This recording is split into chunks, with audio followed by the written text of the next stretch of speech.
what you do. Thank you very much for making the time. Thank you.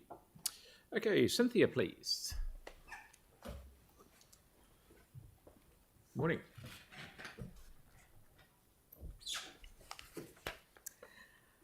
Kia ora koutou katoa. Thank you for the opportunity to speak this morning. For those who don't know me, my name is Cynthia Roberts. I have a PhD in ecology. I've worked in education, Department of Conservation, and run an ecotourism business for 10 years. I've been a member of the Rod Donald Banks Peninsula Trust, the Estuary Trust, an NCAN councillor, and I'm currently an active member of the Regreening Barnett Park, and with Councillor Kelly Barber, I'm on the ORAC Co-Governance Establishment Committee.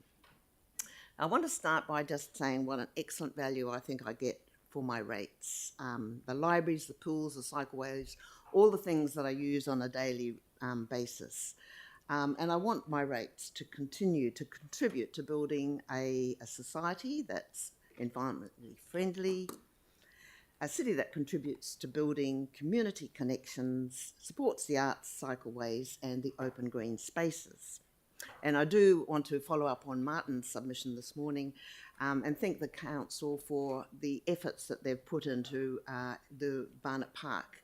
The opening up of the Paratū Cave is just absolutely stunning. We get over 1,000 people a week walking up there, but we've still got a few problems there with bridges and the stream stabilisation, and that's sort of partly of what my submission is, building on what Martin said this morning, is that the inadequate operational budget for the regional parks and ranges means that it's pretty hard to keep on doing the jobs that they do, such as repairs, weed and pest removal, and education.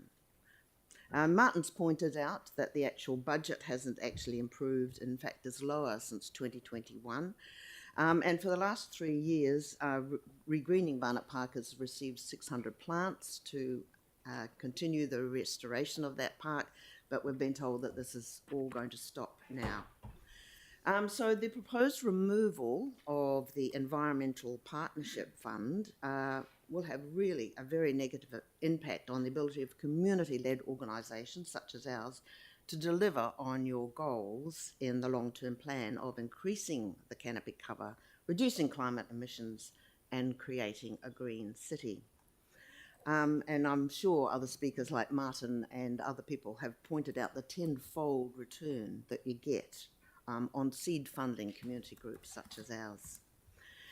The contribution to pest-free Banks Peninsula elimination and feral ungulate programs, that's gone. And as one who successfully campaigned when I was on ECAN and signed with 14 other people the Memorandum of Understanding, including the City Council, I'm asking, are you withdrawing from this partnership and the fabulous gains we've made in that pest-free Banks Peninsula? You, like me, will hear the regular updates from Wellington pest-free efforts. How home gardens have got things like kaka, saddlebacks, tui, keruru, and this week it was kiwi and bats in people's backyards. So many, like me, hope that the Otatahi Council might have similar aspirations for something like what's happening in Wellington. I'm also concerned that there appears to be no provision for the program on regional parks, Port Hills and Banks Peninsula acquisitions in the capital program. As you know, the significant pieces of little bits of biodiversity, good landscape, high landscape and cultural values do become available unexpectedly and from time to time. And I actually have one in mind that adjoins Barnett Park, an absolutely amazing climbers cave. So removing the ability to purchase these seems to be a backward step in growing our green spaces and destination Christchurch. When our Barnett Park group was formed, I was keen to record all the biodiversity that existed in the valley. That way we could measure our outcomes, our success in what we were doing. And as Martin's mentioned this morning, we've done invertebrate, bird, plants, reptile, aquatic surveys. We've also acquired a lot of information on the ecological and cultural layers that are there in that particular park.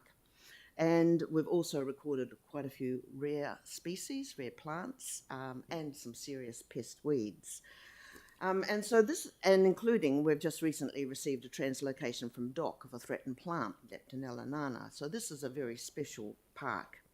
But the best way to ensure that all this data that I've been collecting and our groups have been collecting, and we want to record it, we want to save it, we want to ensure that it's not lost.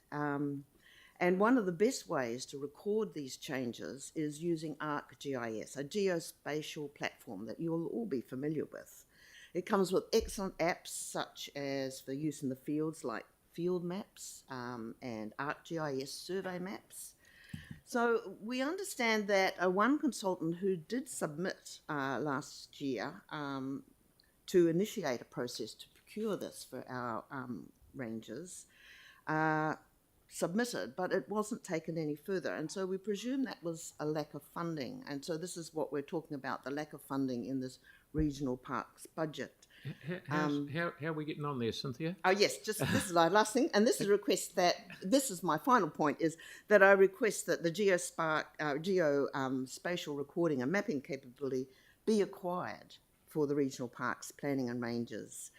We need that strong community partnership to realise the long-term plan goals, and I'm asking you to please invest and provide for your regional parks team with funds and technology to do their best job. Thank you very much. Thanks for coming in. Okie doke. Marion and Michael.